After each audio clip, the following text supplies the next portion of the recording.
conversation about MVPs and music. I think it started in hip hop, right?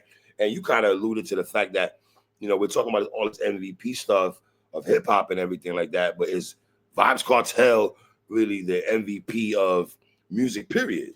You know what I mean? How you feel? I think Vybz Kartel has had one of the most amazing comeback stories in the history of music. Wow. Like in the history of music. Okay. Wow. That's deep. I'm shocked that his fan base, it goes to show you that when you have a great timeless catalog of music, how much it can sustain you. But what's even more impressive is that while he was locked away, he was still putting out music. So he was like, y'all are never gonna forget me. Like he made sure people didn't forget him. Facts. So it's amazing because he did 3 sold-out shows in Brooklyn. I mean, sold out, and everybody, especially that first show he did in April, bro, everybody tried to go to that show. And he didn't even have his voice back really, but they was just so happy to see him. They was so hyped that it's like it was almost unimaginable that we'd ever see Vybz Kartel again. Let's just keep it real. Facts. I mean, he got life. So what? He was serving 35 years to life in prison. So it's like you never thought you'd see him again. So you could only live through his music. And he has a insane catalog. When I say insane catalog, he has a catalog for. Did I go out? No, you Gucci. Yeah. His catalog is mean though, brother. Listen, the brother calls himself the dance hall hero, and no one has a problem with it. No one is questioning it. Nobody does nothing. Now listen, you and I from NYC, right? I come from Caribbean background. Mom Jamaican, father from Trinidad, right? So I come from the Bob Marley era. I remember living in New York, man. Even if you're not Caribbean, you kind of embrace the Caribbean culture. Labor Day, Eastern Park, and everything like that. All a lot of Jamaicans, let's be honest, they move West Indian people when they leave the Caribbean. If they're not going to Canada or London, they go to where? New York. You know what I mean? That's like the melting pot for Caribbean people and shit almost and everything, right? And I come from. Hold on. Think about what you just said. Yeah. The 3 cities you just named. You said London, Canada, which is Toronto, yes, and New York, right? Yes. His biggest shows were in those 3 cities where he had to do multiple shows. Like he literally had to go all over England. Like he had to do the Wireless Festival. He did Manchester. He did the O2 Arena back to back. Yep. He had to do 3 sold out shows in Toronto, but the first 2 sold out immediately. So the demand for him, and especially wherever there is Caribbean culture in the world, he shows up. Yes. It's going to be packed. Absolutely. And let's not even talk about in the actual Caribbean. When he did his shows in the Caribbean, bro. Did you watch the Freedom Hall joint though when he came out? When he first came home? Yeah. That was insane. That was insane. Right. He brought everybody out. Spice came out. She had to diss Alkaline because she wanted people to know. You know what I'm saying? Sean Stone came out. He wanted everybody out. You know what I mean? Yeah. So that was incredible. But I never knew it would translate so big in America the way it did. Like when he came to America, like he's selling out arenas, man. He's not doing music halls and venues. He's doing arenas, 18,000. Bro, and this is what it comes down to. And me and you always talk about this when we talk about hip-hop artists. When you have a catalog that spans over 20 years, and it is a non-stop catalog. And here's something else he has that separates him from most artists. Right. He writes all his stuff. He's the writer. That's a game changer. That in itself is a game changer. Were you able to watch the Drink Champs Vybz Kartel interview? You watch? I'm pretty Absolutely. Sure I'm pretty sure. Listen, I give Nori hell at times, but I gotta be honest, I thought it was one of the best Vybz Kartel interviews that he did since he's been home. He's done interviews with academics. He's done a couple other interviews in Jamaica and everything like that. But I thought academics would have had the best interview. But I thought Nori and DJ EFN did a stupendous job. And we Well, saw here's what happened. a lot of hip hop, right? So I'm pretty sure a person like yourself, and you see an artist that Vybz talking about, you and I, Slick Rick. He's talking about Moses Def and everything like that. He's talking about KRS with a teacher, because Vybz Kartel calls himself the teacher. And KRS with a teacher, so it's like he loved, Busta Rhymes Caribbean. He has Caribbean. He's like me, a Jamaican and everything like that. I thought Nori, I give Nori hell watts, but I think he's one of the best Vybz Kartel. So this is what Nori did that was smart. He had actual Jamaicans sitting at the table to ask the questions that Nori had no idea. Like they were asking deep questions. You know what I'm saying? Where they had to change up the questions because, Nori and them. So that was smart that he had the right people in there. Another interview he did that was dope was the Breakfast Club interview with Charlamagne. That was a dope interview. Oh, so, I don't know if you saw him on the Fix also as a Jamaican podcast in Jamaica called The Fix. Bro, I watched everything from The Fix. Okay? Yo, bro. And you know what I love about The Fix? The Fix, when he came home, The Fix was bringing everybody who has something to do with guys. You know what I'm saying? And, I watched all of it, bro. I love it. I loved it. Yo, and by the way, his Fix interview was the best. Was a 5-mic interview. It was 5-mic interview. So I might be wrong there. I might recap my statements. Would I have the Fix interview? I probably have the Fix interview over Nori and shit like that. You know what I'm saying? Because they from Jamaica, they understand what he means to the culture. They talk to him, and it's kind of understand a vibe you get. But Nori again did a stupendous job and shit like this. And something you said in the beginning of the show here, dog, you not seen artists get locked up for a long time, come home, and they don't be like, but Tupac might have been the first nigga that you come to mind that got locked up, came home and got straight to it and shit like that.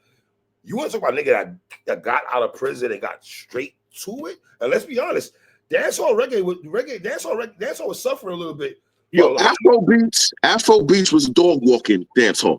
It hurts my heart to say that, but you're right, though. It hurts my heart to say that. Afro Beats was dog walking.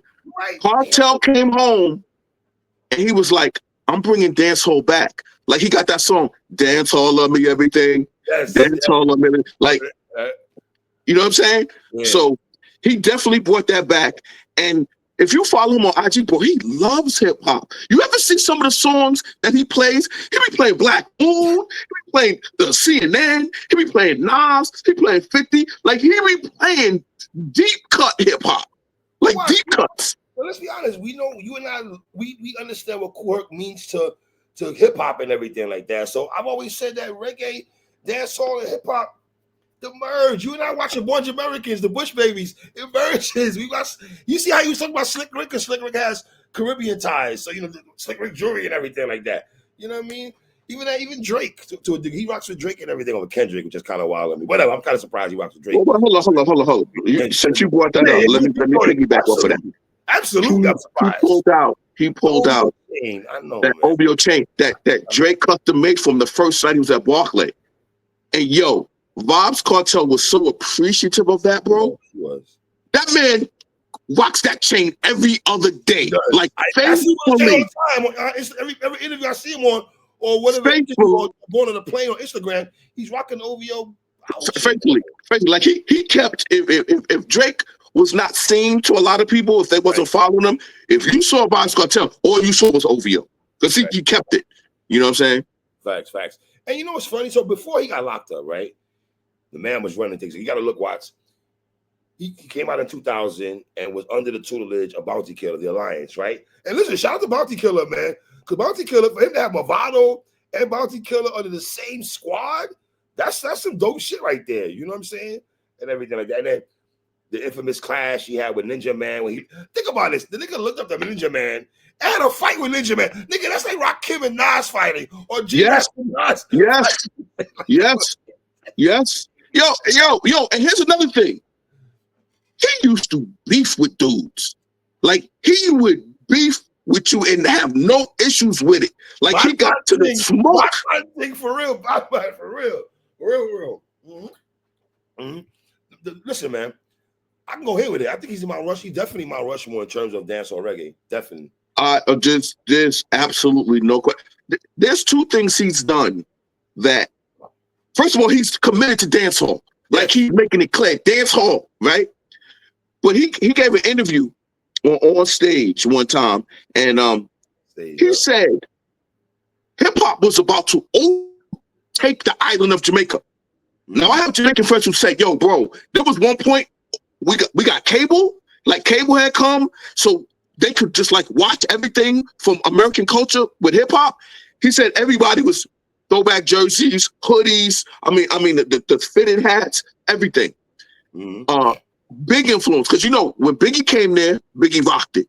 50 came there, 50 rocked it. DMX came there, 50 rocked it. So Kartel in the interview said, Nicki Minaj also, she's no question. So Vybz was like, yo, hip hop was about to just overtake everything. Yes. So he was like, yo, I love hip hop, but I'm keeping this dance hall. I'm putting it on.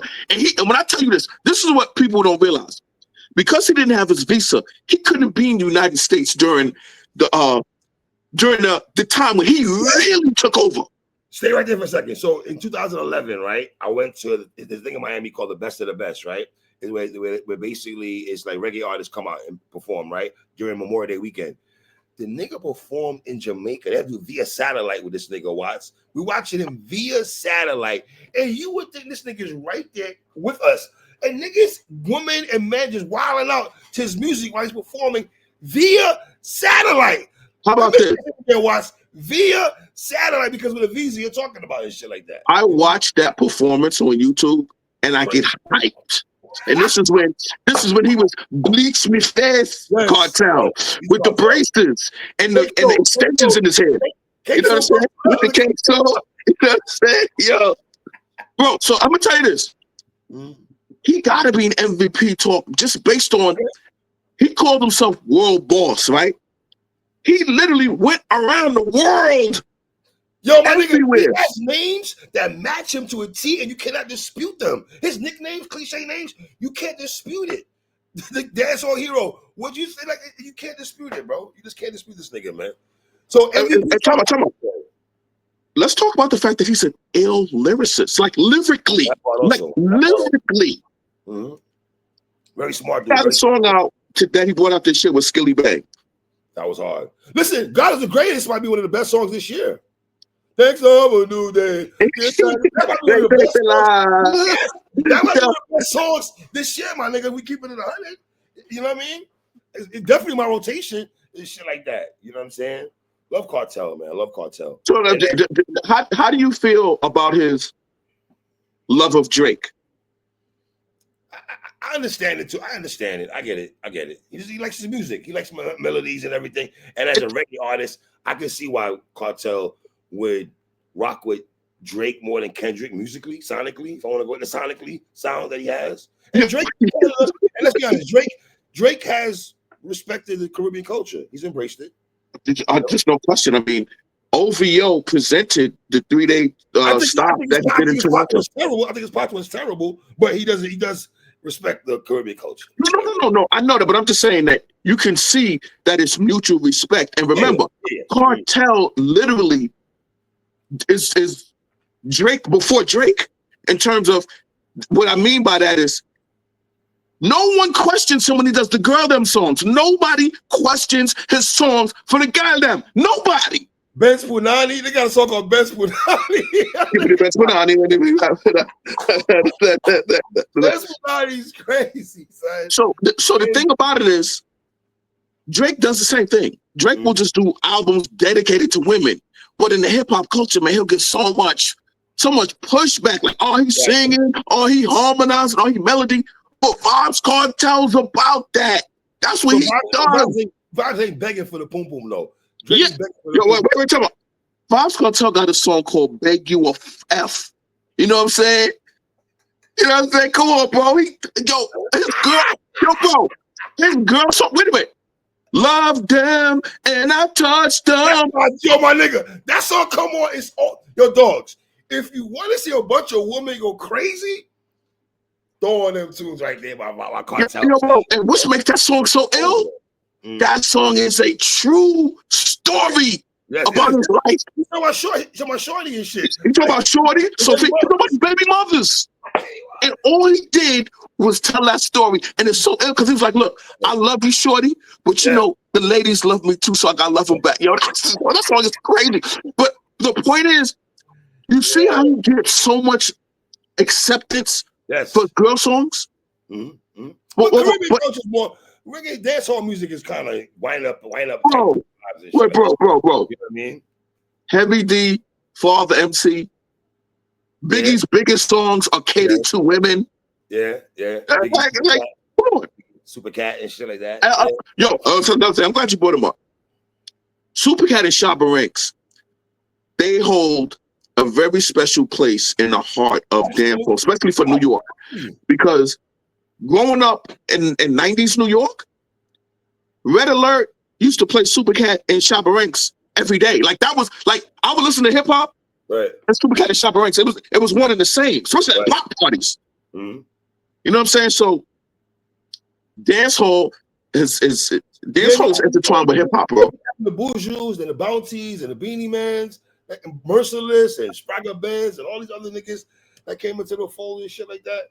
You know what I mean? So to me, Vybz Kartel, there got to be a way. He got to get some kind of MVP, bro. Because I watched when he went to Europe, bro. When he did his show in Paris, it was in some arena. There was 20,000 people in there, and when he did them songs, those people went ballistic. And he was in Paris. That's crazy. And he lives here in Florida, brother. He lives here. In Florida. I know. Yo, once he got his visa, bro, that was it. So I will tell you one thing that throws me off. All right. I don't understand his love affair with DJ Khaled. I do not understand it. I don't know what that's about, but I don't know what it's about. Khaled's another one, though. Respectfully, he's embraced the Caribbean culture heavy. Big time. So let me ask you, what did you think about that song he did with Vybz, Buju, Movado, and Buju Banton and Bounty Killer? I would say this for Khaled. I would say this for Khaled to grab those four people and get them to do a song. I commend him on that. Do I like the overall song? Different subject to watch. But for him to able to gather those brothers on a nigga, that's like having Rakim, G-Rap, Kane, and Slick Rick all on one track. I agree with you, but remember, but based on the reaction that I'm getting from Jamaican people, they like that song is trash. They don't like the song. Is that a song you're gonna rock to and play in a dance hall party? So this is what I think about. This is who Khaled is. Khaled has Nas and Jay-Z on songs, and they're garbage. He got Nas and Jay-Z on songs, and they're unlistenable. Do you agree? Or do you be like, yo, I gotta throw in that Nas Jay-Z song that DJ Khaled produced? No. Khaled did tell us that the Jay-Z God Did It verse was the verse of the year, and as much as I love Hov, that was not verse of the year, Khaled. I respect, and I love Hov, but we're just gonna keep it tall. You do gasoline on the joint, as you should. So let me ask you a quick question. Mm-hmm. What was going on through your mindset when you first heard Last Man Standing? His response to Movado. Well, I'm glad you went there. It's a great subject because now let's go there right there, right? Like I said a second ago, Bounty Killer is able to have Movado and Vybz Kartel on the same team, right? Obviously, niggas are branched out to different things and shit like that. Now, Gully versus Gaza, right? I'm more Gaza than Gully. I fuck with Movado to watch, but I'm more Vybz and shit though. By Kartel. So the big clash they had in 2008, that shit's like Jay-Z and Nas. And then they're making up again. It was like Jay-Z and Nas when Jay and Nas made up at the show and shit, and at the I Declare War shit that whole had and everything like that. In terms of diss tracks, I thought Kartel beat him on that. And Kartel got a Bounty Killer too. He got it, like you said, he got it all them niggas, man. All them niggas they got caught strays and shit. So I thought he beat Bounty the diss tracks and beat Movado, Baba Boy, and all that shit. Yeah, he beat that nigga. Now in the clash, when they clash in Jamaica, I thought Vybz won, but people have mixed feelings about that clash and everything like that. But when they united, it was a beautiful thing, man. And Kartel tells the story that when he was locked up, with Movado's son and shit. Yeah. He's at the story, shit like that. And he's got his son, our little Addy and them niggas and shit. Yo, like you said, man, success story for this brother to come home and he got straight to it. Watts. Now, Do I think his live performances are the same? No, but he's 49 years old fighting Graves' disease. You know what I mean? So, you know, the Chris Paul, the dance moves ain't the same anymore. But he's still. But the thing is, he got that catalog, bro. That catalog is just it don't stop. But you know what even make it crazier? His catalog is so ill. He does not have to make new songs. But yet he came home and was like, nah, man, I had a 13-year pause and now I'm back at it. And my man is writing song after song. It's like he got a new song every day. You know what I'm saying? Like, yo. So to me, that's why when we talking MVP, I'm like, bro, he's selling out arenas all across the world. Yeah. And bro, he didn't even get to Africa yet.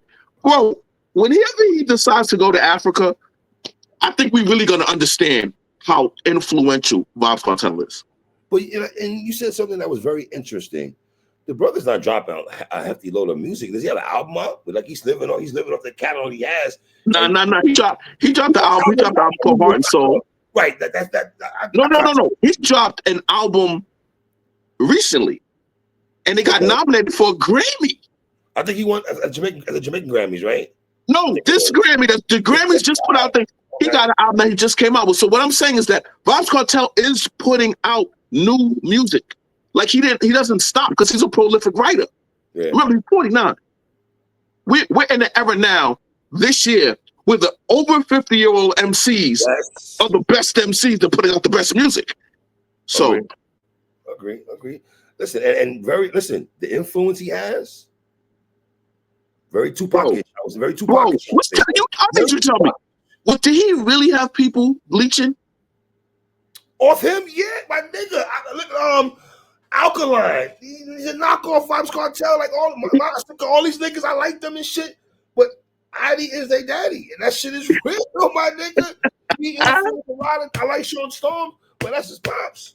And dog, 13 years. Yo, that's another thing. He got grown men. They be like, yo, Adi, my daddy, man. They be like, that's me father. Me father that. Like, yo, this dude really run. Yeah. Sir, after Bob Marley, I don't know how the real Jamaican and Rasta men them feel about me. I'm just a born Jamaican, but how they feel about that. But the stats don't lie. We're talking about numbers and stats and what influence he has with dancehall music. Like, what did you think about when he came here and American rappers was giving him gifts? You know, Khalid giving him all these bottles, people giving him, Sway Lee giving him the World Boss chain. You know what I'm saying? Offset giving him a piece. You know what I'm saying? Not shocked. And you know what? When you watch him during the interviews, I don't know how you feel when you watch him during interviews. When I watch him doing interviews, he's very charismatic, very intelligent, he's a very funny dude, man. He has a dry sense of humor and shit like that. He doesn't come off as an asshole or none of that. With 13 years behind the bed, he's probably happy to be home. And you know what I mean? Because I thought, listen, before he got locked up, it's like day and night almost. I think he was on a high horse. You couldn't tell him shit, right? He's feeling himself because he was the number one Don.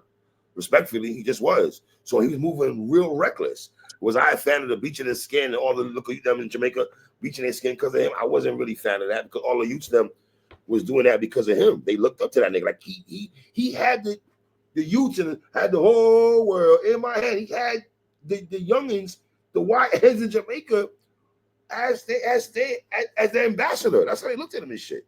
Fuck the prime minister in Jamaica. He was a prime minister. You know what I'm saying? So did you happen to see his performance at Sumfest this year? What city that was at? I try to watch it much. No, the big festival that they have in Jamaica. You mean when he first came home? No, that's when he first came home. They did it again. I didn't watch that. I didn't watch that. I did not watch that one. Okay. You saw it? Obviously, you saw it though. Yeah. No, yeah, because he tore it down. He did this. Like, hey, yo, Jeffrey, hi. Like, he has the Mobe anthem from Montego Bay. So he started doing all his deep gunman songs. You know what I'm saying? Like his catalog is so extensive that he could just pick an era and just stay on that era for 2 hours. And he has songs for everybody because the gunman songs he had before he got real popular. He was going to gunman lyrics and all that, right? Then once he started catering to the ladies on his LL tip or LL vibes and shit, or some reggae shit with an LL Cool J version, right? He mastered that. He mastered that.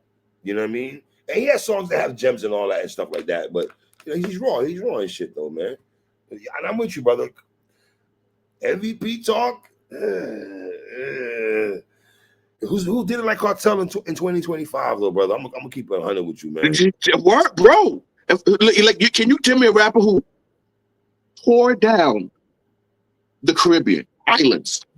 Just went island hopping, sold out all his American shows. Miami, you remember when he did the Miami show? I wanted to go to that shit. I didn't go. That's just the tickets are too much.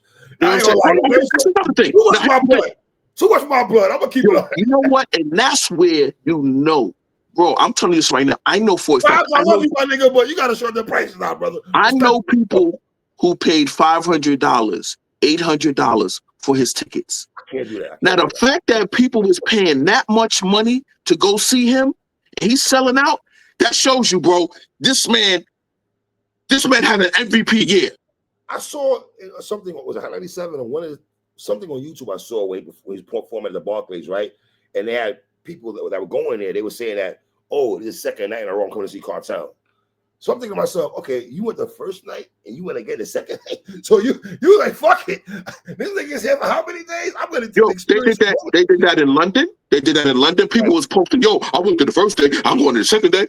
And then people in Toronto was like, oh, yo, bro, do you know they had to add a third show in Toronto because the first two sold out immediately? That's wild. This is an arena. So, yeah, bro. To me, Vybz Kartel, he got to get some sort of recognition award for what he did this year. Right. All right. Let's go ahead right quick, man. I'll talk some hip hop right quick with you right quick. And I brought something to your attention yesterday. And I want to shout out Chick's move right quick because he's the one that made me think about this, the conversation I'm about to have with you. So there was a conversation about Meek Mill and academics, I guess, supposed to link up and try to, I don't know if they're going to squash whatever situation they had going on and everything like that, which I always thought blogger versus rapper thing is kind of crazy and everything like that. But did academics, I don't want to say son Meek Mill, but did he make people look at me kind of funny though? Did he have enough power to make people look at me funny? Or was it the music, or was it a multitude of things that, you know? It was a multitude of things in my opinion. But I'm gonna say this about Chick Smooth. Chick Smooth is not a hip hop guy. He's a guy who's a content person who just takes whatever's hot on the internet, he puts it on his channel, and then he comments on it. Mm-hmm. But you get no sense that he knows anything about hip hop, none whatsoever. Why you doing some chicks like that? Because he's been starting to add commentary. He's been starting to add commentary to the stuff. And can I tell you something? Yes. And I've never agreed with anything he said. He sounds like someone who doesn't know what he's talking about. Every single time he goes commentary. He sounds like someone who don't. He sounds like somebody who's like, oh, let me get all this content on the page. Oh, now he's gonna start commenting. When his commentary is garbage. Like, you think Chick's commentary is trash? I can't stand it. Like I watch his stuff just to see the content, but once he starts giving his commentary on it, he doesn't know what he's talking about. Well, I like him because he don't have no connection, political connects. They gotta be PC like all these other niggas and shit. He don't care. So he gonna speak from the hip, how you feel and shit. I rock with him and shit. I watch the channel to get the stuff he's showing, but right. You know, now as for Meek, let me just say this: Meek put out an album with Rick Ross. What you thought about it? I didn't like it too much. And I didn't either, and it didn't do good. Then Meek self-ethers himself with stuff he says online. Yes, like he makes weird statements that has everybody looking at him funny style, like super funny style. Mm-hmm. So I don't think academics harmed him. I think Meek Mill's harmed himself. Because listen, you put out the good music, your music talks to me. Because remember, he tried to do that to Little Baby. That ain't work at all with Little Baby. Because he went all in, and let me tell you somebody else he did it to. He went at Rory and Moore harder than anybody has ever gone at two people. They got their own. Academics has gone hard at Rory and Moore, though, brother. I'm telling you this. He went at Rory and Moore, and they have a successful podcast. Oh, you're academics. I'm sorry. I apologize. Yeah, okay, you're right. Yeah. Absolutely. They have a successful podcast. So if your content or what you're doing is good, academics can't stop that. Academics is a clown. But he has power. He has power. He doesn't have any power. Academics does not have any power over artists who have an established fan base or people who can create their own stuff. He's a popular, opinionated streamer. That's what he is. But has Meek lost his steam when it comes to music? Because I didn't like the Ross. But that has nothing to do with academics. Yes, Meek has lost his steam. That has nothing to do with academics. Is it the flow? Is it the lyrics? Is it the same? Is it the content? Is it the bars? Is it just connecting? Well, I'm going to just say this. Meek has arguably the greatest introduction song in hip-hop history. Dreams and Nightmares. Absolutely. To this day, anytime he performs it, it's going to turn up wherever he is. Absolutely. His most recent stuff just don't sound good to me personally. Man. It doesn't sound. You know what I'm saying? So that's where I'm at. That's where I'm at with him. You know what I'm saying? Meek, for real, your music is not really like that, Meek. Even the freestyles you put out, and some of it just don't hit like that, bro. I don't know. Yeah, you heard that that 4-pack you put out, man. I went through it. I was like, man, I'm not feeling that at all and shit like that. And people are telling me that we need to give Wale, put more respect on Wale's name. You say what? You got to be kidding me. You have got to be kidding me. Do not insult me and bring up Wale. Niggas say for all the do not insult me. Oh man, hey, you want to get some good Wale review? Go listen to the Joe Budden podcast. They love the Wale album. They listening to it. So you want to get some good review of Wale? Joe Budden podcast will give you that great hip hop review. Fat Joe and Jadakiss up there like this when Wale playing that song. I was like, what the? I gotta be honest though. As much as I love Jadakiss as a rapper, Kiss hip hop opinions, man. I don't like. He's so fucking PC. Kiss likes everything. Kiss, you like everything, my nigga. Everything that drops you like is fire. Everything, nigga. God damn. But then it goes to the reverse where Fat Joe is so divorced from what lyricism and 90s hip hop is that he doesn't even know how to vibe out when he's hearing dope stuff. Like you can see it. He's looking at Jada, and when you see Jada going in, then he's always like looking at the cameraman and like how am I supposed to react to like he don't know how to react to an ill song no more because he's so caught up in it's big hits, it's big hits. Like he don't even know how to just vibe out to ill lyricism. So and the wild thing about those two, they're actually hip hop heads. If Fat Joe and Jadakiss is right here with another 2 boxes next to us, and the 4 of us talk about hip hop, they could talk about everything we talk about, everything.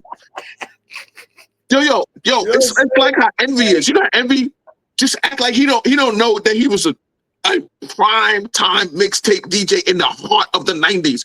He act like he don't know that. Watch, you would think that Envy was not the person that broke Beanie Siegel's diss against Jadakiss. Oh, you would think Envy was not the person. I first heard Hit 'Em Up on Envy's tape. Like Envy, I used to get Envy tape. Envy used to have Lost Boys exclusives, Queen Pen exclusives. Like he used to have. You talk to him, bro, you get no sense that man even listens to hip hop. At all, brother. At all, man. At all, man. I seen De La Soul get a lot of love online, though. I love that, though. I love to see De La Soul get a lot of love online. It's going to be interesting to see where you put them because I want to see where you have the Clipse over everybody else. I want to see, like, I'm very interested specifically with you where you're going to have Malice and Neighborhood P. Like, I'm really interested to see where you have them. According to social media, X, Elon's Twitter, niggas say that niggas have Malice as the MVP. I don't have. I'm gonna let you niggas right out the cat in the bag. I don't have Malice as MC of the year. I just don't, respectfully. I love what he did. I love the comeback story and come back with his brother and everything like that. But listen, they had one of the best rollouts of this year hip hop. One of the best rollouts. Another Elon Musk Twitter narrative. Lord, they did though. Wait a minute. Okay, let me ask you something. What exactly did they do in their rollout that Common and P Rock didn't do last year? Common and P Rock went on Drink Champs. Yes. They went on Hot 97. They went on Power 105. They went on That late night talk show. What's that late night talk show dude? Jimmy There's only two of them. There's Kimmel and there's the other guy. They went on the other guy's show. Jimmy Fallon? Yeah, Jimmy Fallon, and they performed on Jimmy Fallon. This was shout out Jimmy Fallon too, though. He had the Roots on there, Black Thought be on this side. This was all part of their rollout. And you know what? Eric Sermon told your man, I saw the same thing. He was like, yo, Common did this already. Common and P. Rock came out with the rollout and the stuff. It was louder, though. It was louder. For whatever reason it is. No. It wasn't loud. How was it louder? If me and you, come on. It wasn't louder. It's just that the internet narrative. I came out and was like, yo, bro, Ghostface did the same exact rollout. The same exact rollout. Add in also the return of the Clipse back together. That plays a big dynamic. And let me tell you who else who did an iller rollout. Mobb Deep and Alchemist. Havoc and Alchemist went everywhere. He's not here, my nigga. We can't do that, man. He's not here. What you mean, please? I'm talking about the rollout for the Mobb Deep album. Alchemist and Havoc did more appearances. That is a statistical fact. What? I don't. Wait. Let me listen. Havoc and Alchemist appeared on more podcasts, more radio interviews than the Clipse did. And yet, the narrative is Clipse rollout. That rollout wasn't shit. No, you can't do that. You're bugging. You're bugging on the Clipse rollout wasn't shit. You're saying the Clipse rollout wasn't shit? It wasn't shit. Everybody does rollouts like that. You're out of pocket for that. You hold on. I gotta be honest. You like the Clipse. We love the Clipse. I thought the Clipse rollout for when they God's talking about was stupendous. Stupendous. Basic regular rollout. That's all they did. Niggas don't even doing that shit no more. What they was doing, my nigga. Nobody's doing it. Everybody on Master Pill is doing that rollout. Everybody. Everybody on Master Pill doing that rollout. Clipse came out first before Master Pill really took off the way it is though right everybody now. And like I'm telling you. Well, watch, we gotta throw out there that the Clipse before Master Pill went on the run that Nas and them are doing right now, it was Clipse first. No. It was. Common and Pete Rock did the exact same rollout a year ago. This nigga's so you yo on some Ghostface. Yo, they biting Pete Rock and Common album rollout. Yo, you can't, all right. You just can't shit on the Clipse rollout though. That's I'm not, but it wasn't the first. You sound like you should definitely get in on a rollout. That rollout was mid. Oh, it wasn't mid. Come on, Watts. Mid. You want me to tell you why now? Since you want to go deep into it, since you want to get deep into it, let's talk about the Clipse rollout. This is the Clipse rollout. Malice doesn't talk. Malice doesn't say a word. Pusha T. Yeah, we had to get off a Def Jam because we got to, we had this Kendrick verse and they wouldn't, So that's that. That's every same thing. Let's praise Kendrick. Let's praise him. Okay, boom. Blaze Kendrick, right? Then Kendrick. Blaze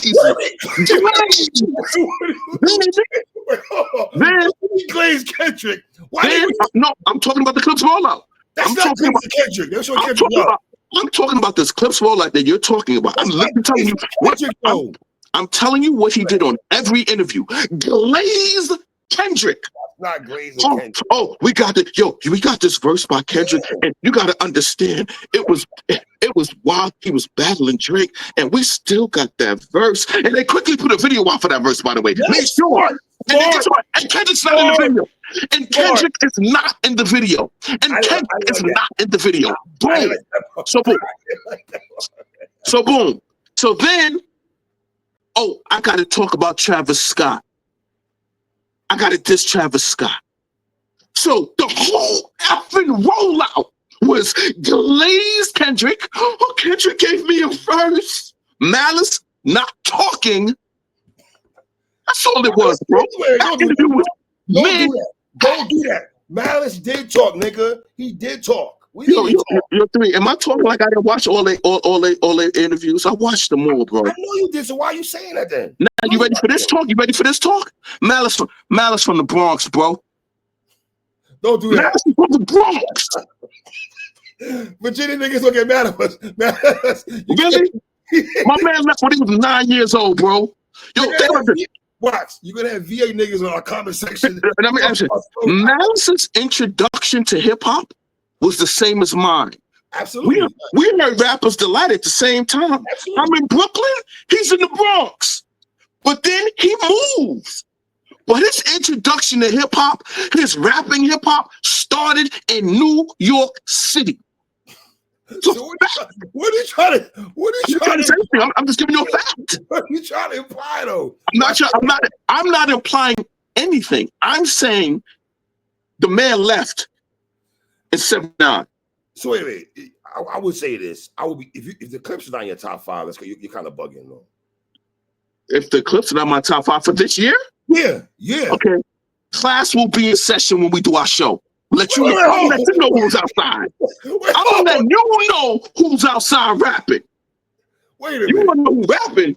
There's a reason 3. There is a reason why Malice is not your lyrical MVP. You know why.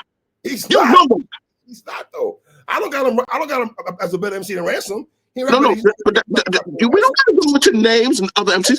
You know why he's not your lyrical MVP. Like the narrative is saying. The narrative is saying that narrative. Let me tell you something. All that narrative talk is super casual talk. But watch. You got all right.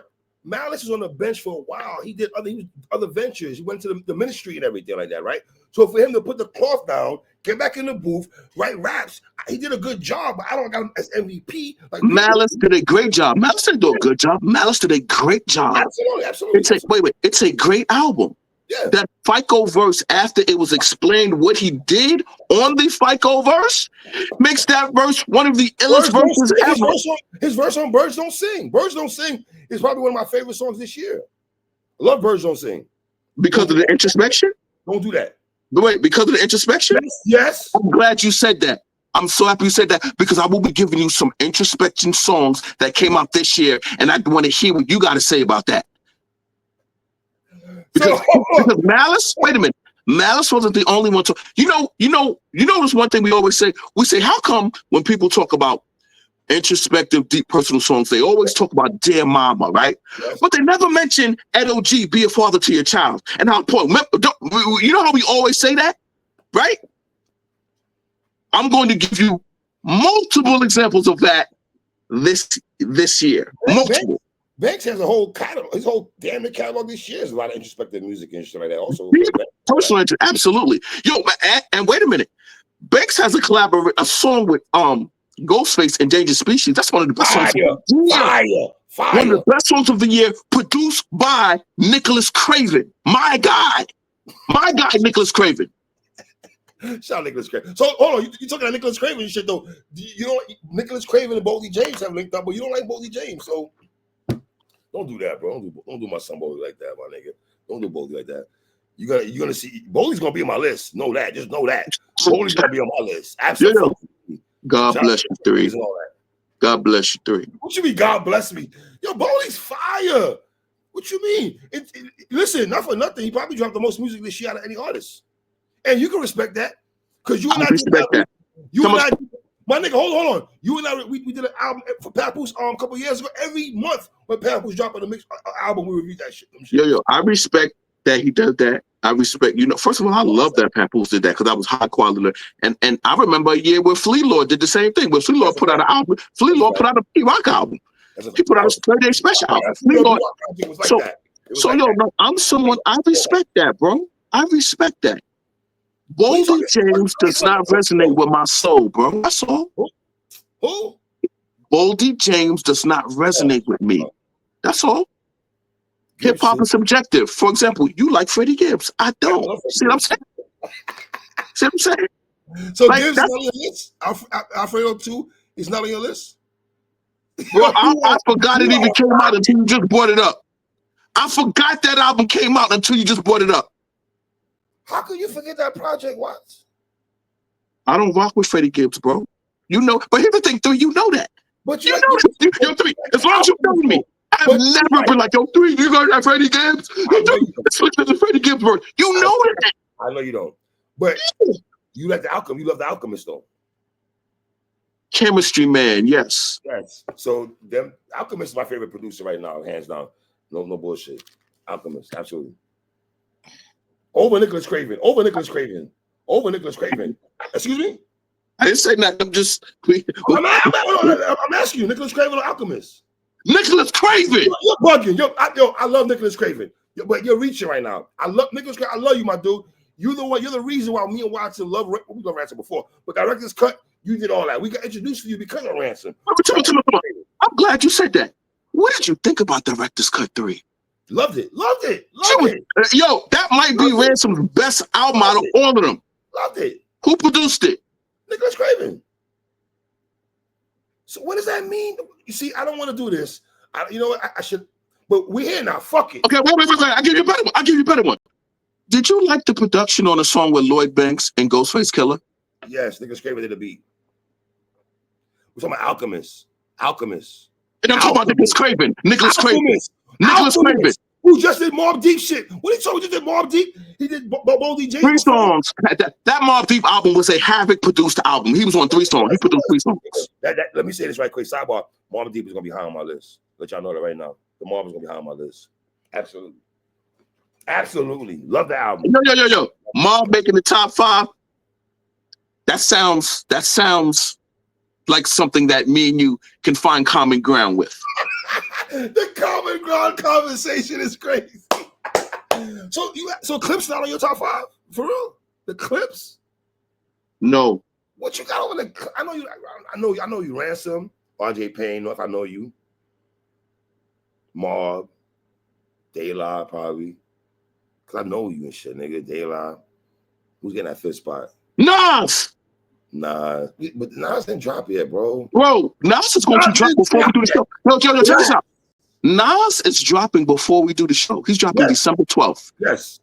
By 1 o'clock, Nas will be in the top 5. Bro, let me ask you a question. What kind of prediction is that? This is a serious question. What do you think about the 3 verses Nas gave on the Mobb Deep album? Loved them. Okay. I love them. Nas, yeah. So you loved them, right? What did you think about the verse he gave to Big L? Nice. I love that. Joint. I didn't like the bigger project. I didn't like the bigger project like that, but I did like Nas' verse. That's what I'm saying. So Nas has 10 features already. 10. So 10. Are we saying Nas is the feature guard of 2025? Here's another thing. Nas might be the MVP, bro. Damn. All right, is it the music and other things he has going on because of Master? Bro, hip hop. Okay, hip hop MVP, Nas. Hip hop MVP. Because not only is he doing all of this hip hop stuff, because like I already told you, got 10 features, right? That's crazy. But bro, he's about to drop an album, and me and you, when we dissect that album, and you nitpicking the Primo beats, I'm gonna be nitpicking the lyricism. Gotta eat your every day, my daughter feet grow. You acting cheap with the dough, my heat gonna blow. Come on, that's Nas with DMX. Come on, man. Nas got too much, bro. Hey, my man Sky's dropping 2 in December next month. So I'm looking forward to that also. Look at that, man. And Conway. So Nas, let me wait a minute. And Conway. So you gonna ask me, Clipse is an immovable object? Let's not do that. Juggernaut? Whoa. Let's not act like Conway at time. We love Conway. And we show Conway wild love up on the show, but at times, Conway doesn't drop a lot, 4 mic albums at times. Sometimes it could be landing 3.5-ish, sometimes teetering, or 3.5, 4. The only point I'm making is there's more albums, or you just said nothing's gonna change. Clipse stays here, and nothing. It's immovable, even though Conway, Skyzoo, and Nas are dropping. You're saying it's impossible for Conway, Nas, and Skyzoo to get into your top 5? You ready for this? Yes. Out of the 3, I think Skyzoo's gonna have the best album out of the 3. Okay. And Nas and Conway. Now, Skyzoo. Will that mean? Oh, I can see the comment boys right now. 3, shut up! It's Nas. We'll see. I'm not saying I've got Skyzoo right now. 3. Let me just say this right now. Nas and Primo are gonna drop a classic, bro. It's not even. To me, I don't even gotta debate that, bro. Do that. You see, sir, you do a show here. People rock with you. Nas and DJ Premier are going to drop a classic album. You are jumping out the window, and you know better than that. You've been consuming hip hop. Yo, bro, you just interviewed Rob Browns. I am not jumping out the window with this one. Jumping out the window. Yo, I'm not doing that, bro. Okay. Nas. It's Nas is the feature MC of 2025. Wait a minute. King's Disease, there were no classics over there. So now all of a sudden Nas gonna have a classic because it's a premiere? King's Disease 3 was a classic. No, I don't think that's a classic. I don't have 5 mics? Bro, King's Disease 3. King's Disease 3. Is that the album with no features? The album with no features? So let me get this right. The album where he was telling them introspective stories about $500,000? Come on, bro. That album was crazy. Stay with me. You're telling me, Watts, that, feel me on this. You have King's Disease 3 sitting at the table with Illmatic. It was written, I am. Still mad. Right after. It's after. Lost Tapes? It's after. That's a lot of afters, my nigga. There's a lot of afters. The man got too many classics. He got too many classics. I'm not giving distant relatives. Bro. Thank you. I'm glad you brought that up. Distant relatives. Yo, Junior Gong is that nigga was out rapping Nas on a lot of songs on that album. Junior Gong was displaying. Bro, you heard the album, right? I'm letting you rock. I'm not. Junior Gong on that album. It blew my mind how L Junior Gong is. Like I was not prepared. A lot of introspective joints. Junior Gong that album, for whatever the reason, if that album were to come out today, it would be called a masterpiece. It would be called a hip hop classic. If it was dropped in this climate. That project reminds me of Stabbed and Shot in the sense of this. Fire albums that niggas don't. If you know, yes, you know. Yes. That is one of the fire Nas. Like Nas has to me. An album that's so great and people, I don't even understand how great it is. Well, I think you're jumping out the window with the King's Disease 3's classic talk. You're jumping King's Disease, bro. King's Disease ages like fine wine. Okay, say that, but not 5 mics. King's Disease 2 and King's Disease 3 are 4.5. I'm not giving a 4.5. Okay. Yo, I can't wait till we review this Nas album. I'm going to pick you apart, bro. Pick one apart. You better hope Primo picks the right beats. Don't get that. You better wait. So hold on. For all the talk that Nas don't have good ear for beats, which I don't agree to I don't agree like that. But let me say this: but to the people that think Nas doesn't pick good beats, do you think some people out there are questioning does Nas ear for beats? He'll pick the C batch beats that Premier have instead of let me be very clear. Let me be very clear about this. Right. Casuals don't count, bro.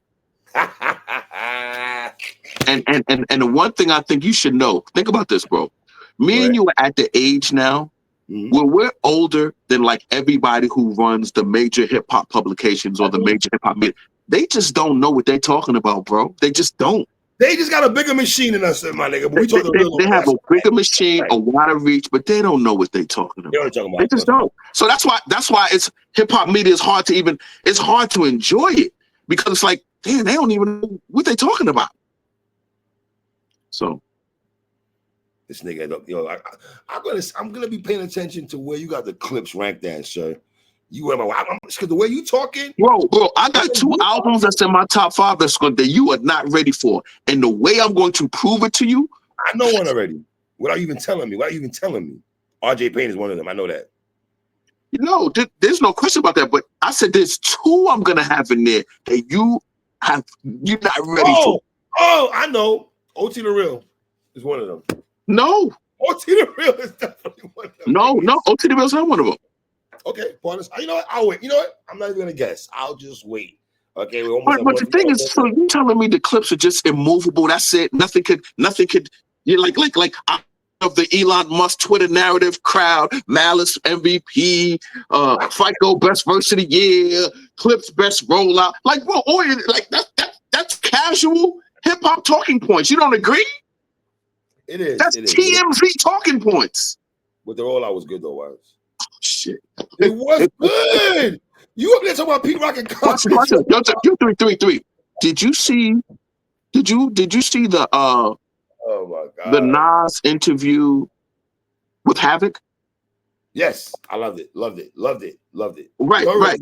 Thoroughly enjoyed it. And you know that was part of the rollout, right? Yeah, man. Okay. Wait a minute. Three. You loved hearing Nas and Prodigy. Like, that's when we found out that Dr. Dre never met Havoc before. And when he met Havoc, he like didn't know it was Havoc and just walked past him. And then his man was like, yo, that's Havoc. And then he did a complete U-turn, ran to Havoc, was like, yo, my man, you inspired me, Havoc, you inspired me. Dr. Dre this year saw Havoc and ran to him, gave him crazy love, and told him, you inspired me. You are an inspiration to me. That's the love Havoc got. Now, mind you, we found this out in the Nas Mobb Deep rollout. Yes. Now, let me tell you what we found out when the Clipse rollout. We found out that Def Jam wouldn't clear the Kendrick verse, so they had to. Don't do that. Don't say it like that. No, talk about this is a fact, though. Is it not a fact? Is this not a fact? Yes, am I making this up? Yes. This is what we found out. We found out about Kendrick's verse not being cleared, so they had to leave Def Jam, and then Rock Nation paid it. This is what we found out. Then we found out. We like shit like that, though. We like hearing news like that. Wait, time out. Then we found out.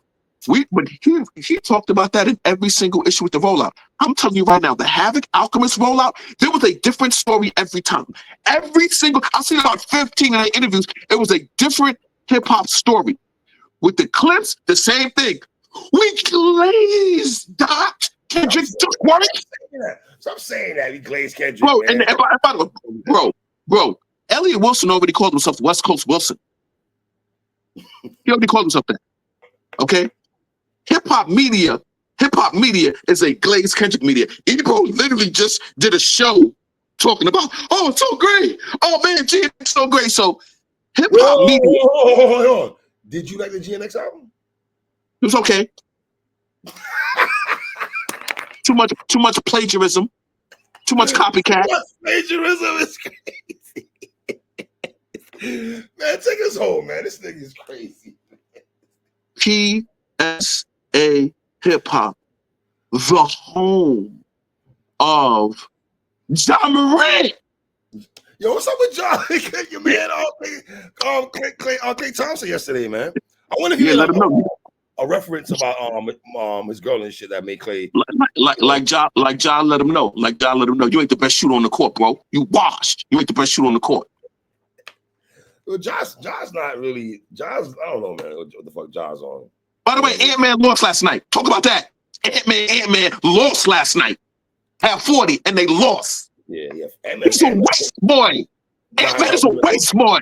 Don't do that. He went to the Western Conference Finals last year. What are you talking about?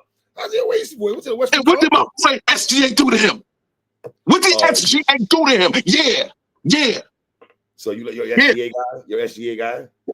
Ben SGA guy. Ben. He's only the best player in the NBA. I don't know if I fully agree with that. He's only the best player in the NBA. Oh, is he? Yes. Last time I checked, he had the big joker. Last time I checked, he met Ant-Man, got him out of here. Then he met the Joker, got him out of here. Yeah, SGA best player in the NBA. I like Wemby. I like Wemby's trajectory. Wemby. Excuse me.